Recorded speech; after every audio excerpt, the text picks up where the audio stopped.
Olá, meu nome é Bruno, eu sou médico otorrinolaringologista e hoje eu vou falar sobre um problema que aflige uma grande quantidade de pessoas, não diria só no Brasil, mas no mundo todo, que seria o zumbido. O zumbido, você tem que entender que ele é um sintoma, ele não é uma doença. E hoje eu vou tentar explicar para você por que ele acontece. Quando o paciente chega até mim, eu tento colocá-lo em algum desses momentos que eu explicarei para vocês aqui nesse vídeo. Então, primeiro de tudo, antes de falar do zumbido, por que ele acontece, vamos entender como é que acontece, como é que você escuta. Eu estou falando com você, estou vibrando algumas moléculas de ar, uma onda mecânica, é claro.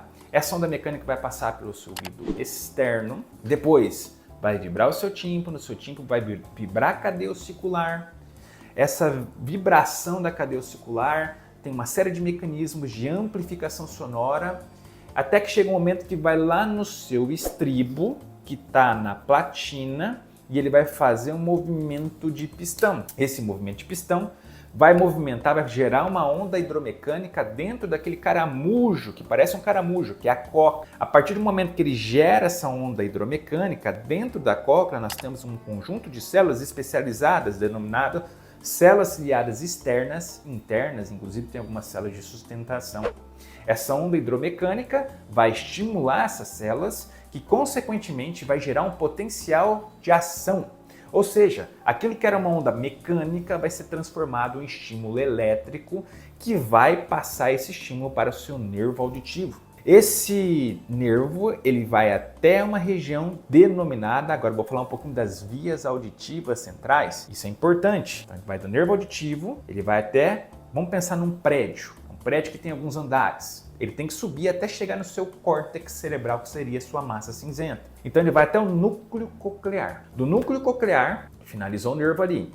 Então ele começa ali na região do tronco cerebral a subir. Complexo olivar superior, depois colículo inferior, depois corpo geniculado medial, que é basicamente na região do tálamo, e o tálamo entenda-se como se fosse um grande general que está com uma porteira e ele vai filtrar aquilo que é interessante para passar para o seu córtex ou não. Depois do tálamo, ele vai até o seu córtex cerebral. Só que do córtex cerebral nós temos uma série de comunicações com o sistema da atenção, da memória, com o sistema límbico, que é o sistema das emoções. É isto basicamente que você tem que entender. Então, para que aconteça um zumbido, a condição sine qua non para que isso aconteça, você tem que ter uma lesão. Uma lesão principalmente no seu sistema auditivo que acontece em algum momento da sua vida. Esta lesão, ela pode gerar uma perda de audição ou não.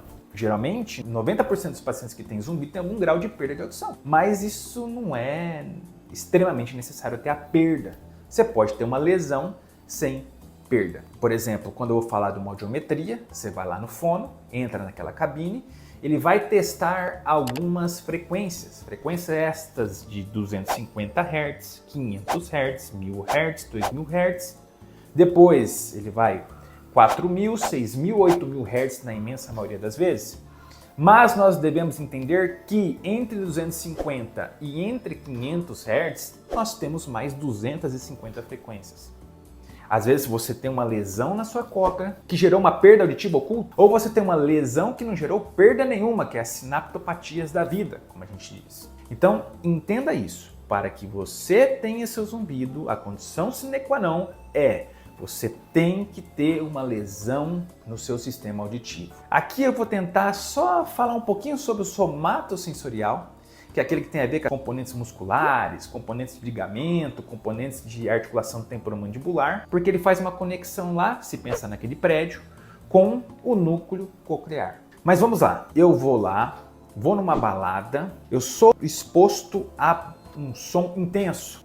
O que vai acontecer? Vou dar um exemplo aqui. Eu posso gerar uma lesão. Gerando uma lesão na minha cóclea, naquelas células ciliadas externas que a gente fala, o seu cérebro vai diminuir a quantidade de informação, ou seja, de input que vai para o seu cérebro. E ele vai falar assim: ué, mas por que está vindo essa pouca quantidade de informação? Eu vou fazer o seguinte, eu vou pegar e vou aumentar neurotransmissores excitatórios e vou diminuir tudo aquilo que é inibitório. Então eu vou aumentar aqueles excitatórios que na verdade é o glutamato e as glicinas da vida, e vou diminuir os neurotransmissores GABAérgicos. Entenda-se por GABA, por exemplo, quem toma Rivotril e não fica 100, que dá aquela calmaria grande, ele aumenta a quantidade de GABA. E o que o seu sistema está fazendo é que aumentar a quantidade de informação que vai para o seu cérebro. Então, consequentemente, ele diminui o GABA e aumenta os excitatórios. E entenda uma coisa que é bem legal. Quando eu estou no silêncio, geralmente as informações que chegam até o seu córtex cerebral são impulsos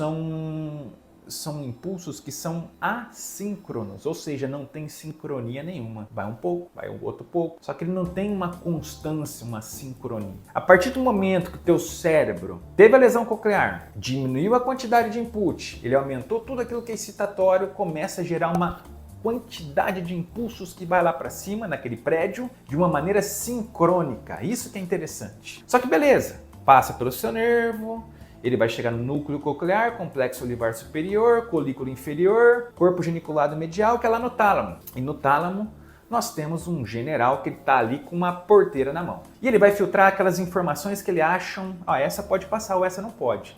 Só que a maneira excitatória desse sistema está tão importante que começa a passar uma série de coisas e vai chegar lá no seu córtex cerebral, que seria naquela massa cinzenta, e em 20% das pessoas vai entender aquilo como um barulhinho, como um zumbido. 20%. Beleza, você pode pegar, foi na balada, entendeu aquilo como um zumbido e de repente 3, 4 dias ele vai embora. Só que tem aquele paciente que, 5% das vezes mais ou menos, que ele vai fazer conexões do seu córtex cerebral com algumas áreas da atenção, da memória e o sistema límbico, que é a área da emoção. Vai fazer uma série de networking ali. Só que é um grande problema porque às vezes ele pode catastrofizar aquele barulhinho que só aquela pessoa está ouvindo naquele momento. E aquela pessoa ela pode estar com aquele barulhinho, ele vai lembrar do vizinho, por exemplo, que teve lá um barulho e de repente passou no médico e era um tumor gigantesco de ângulo ponto cerebelar. Ou ele pode falar assim, meu Deus, a minha vida não é mais um silêncio, não consigo mais dormir, isso aqui vai acabar com a minha vida. Ou ele pode catastrofizar no sentido de,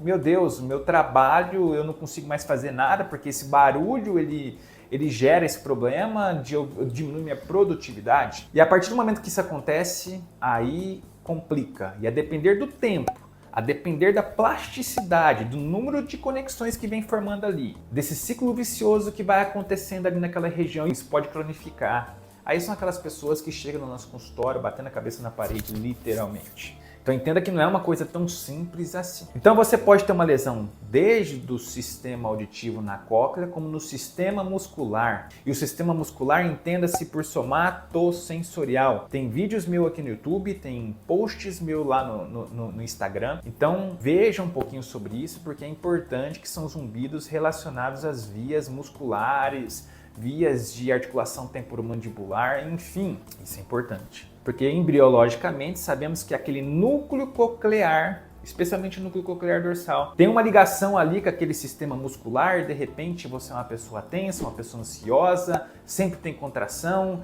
abre a boca lá, vai fazer um procedimento no seu dente e fica 4 horas com a boca aberta. E aquelas vias que estavam totalmente quietinhas ali, de repente também pode gerar uma lesão que vai estimular aquela via e vai fazer praticamente o mesmo caminho, que são o caminho das vias auditivas até subir no seu córtex cerebral. Então entenda-se que, por algum motivo, tem uma lesão. Esta lesão pode gerar perda de audição ou não. Esta lesão pode gerar uma perda oculta, que é aquela que na audiometria convencional a gente acaba não pegando. E esta lesão ela pode muitas vezes não gerar perda de audição nenhuma, uma sinaptopatia, que pode 20% das vezes vai ser percebido como um barulhinho, que é aquele barulhinho fantasma que só a pessoa ela acaba escutando muitas vezes no dia a dia dela, e 5%, ou seja, a minoria dos casos, vai catastrofizar. Isso seria ser o melhor termo, é catastrofizar, mas ela vai muitas vezes fazer um estímulo com o sistema límbico, com emoções negativas, e aí o bicho pega, porque aí aquele zumbido pode cronificar, acaba sendo muito complicado da gente melhorar este zumbido. Mas saiba que a partir do momento que eu me deparo com esse paciente, eu consigo colocá-lo em qual momento que ele está ali. E o paciente que faz aquelas conexões com o sistema límbico, nós temos ondas alfas, cerebrais alfas e ondas gamas, por exemplo. A gente percebe que as ondas gamas estão bem aumentadas. Então são pacientes, por exemplo, que são extremamente agitados quando comparado com outras pessoas, tem um nível de ansiedade muito grande. Quando você faz uma meditação, você aumenta as ondas alfas, por exemplo, e consequentemente você diminui a excitabilidade daquele sistema nervoso. Isso acaba sendo muito bom para quem tem zumbido. Então isso aqui é um resumo do que acontece no zumbido. Eu acho que todos deveriam entender este modelo que eu coloquei aqui para vocês hoje. Vocês entendendo, vocês vão entender o que acontece, o que está acontecendo com você e, consequentemente, depois ainda vou colocar uma série de vídeos aqui, provavelmente vai facilitar em qual especialista eu devo ir. Será que o fisioterapeuta vai ter um papel? Será que o bucomaxilo, se eu tenho um problema de ATM, vai ter um papel? Por que eu tenho que reabilitar minha audição? Por que eu tenho que usar o aparelho de audição? Isso é importante. E voltando um pouquinho lá em todas aquelas vias, o que vem junto, na imensa maioria das vezes? Tem um zumbido que percebeu, mas às vezes aquelas conexões estão tão exacerbadas, estão tão excitadas de uma maneira sincrônica, que junto vem muitas vezes a hiperacusia. Ou seja, o paciente tem um desconforto a um som que talvez para outra pessoa não seria tão desconfortante assim. Você deve conhecer alguém que tem esse problema. Ou a misofonia, aquele que tem um cara mascando um chiclete, a pessoa quer literalmente dar um soco na cara daquela pessoa.